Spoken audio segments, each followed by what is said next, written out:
Ah, la Sardegna, amici miei! Ah, la Sardegna, territorio meraviglioso! Andiamo al lago a trovare un nuraghe? Come andiamo al lago a trovare un nuraghe? Sì? Ebbene sì, ragazzi, siamo in territorio di Ardauli. Questo è il lago Amodeo, che solitamente ha il livello più alto, dove sono io spesso e volentieri c'è l'acqua, ma oggi è stato clemente e ci ha permesso di arrivare qui per primi, per secondi, per ultimi, chi se ne frega, l'importante è arrivare al nuraghe Monte Irao, territorio di Ardauli. Vieni Ade, questa cosa è straordinaria, spero di non balbettare dall'emozione perché io sono davvero emozionato. Lo vedete? Eccolo lì, aspetta, eccolo lì, quello è il nuraghe, ragazzi, sull'isolotto di Monte Irao. Ecco il nuraghe che svetta, monotorre, straordinario. Ci sono poche notizie, non sono riuscito a trovarle, ci sono poche notizie, sembra monotorre.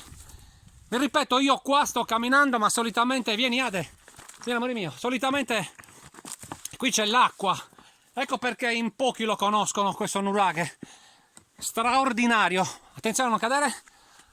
Nuraghe Monte Irao, ma che bellezza ragazzi, ma che bellezza, lo vedete? Vieni Ade, oi oi oi, che bello, che maestoso.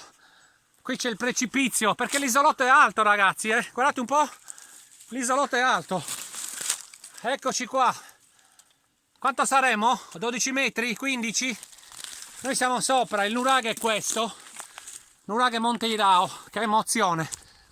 Ha fatto anche un po' di pioggia, ma non ce ne frega niente, anzi, questo tempo così uggioso penso che sia il tempo giusto per divulgare questa bellezza incredibile, ragazzi, incredibile. L'accesso verosimilmente a sud.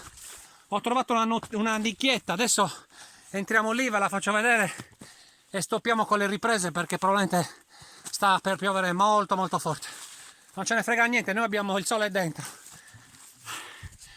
Ciao Ade, sei arrivata anche tu, che meraviglia. Vieni, dammi la mano, entriamo qui nella nicchietta, facciamo vedere a tutti.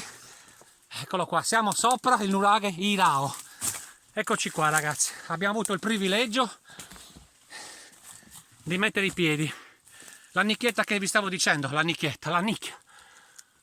Che meraviglia! Ah, la Sardegna, amici miei! Ciao a tutti! Ciao a tutti! Ciao a tutti!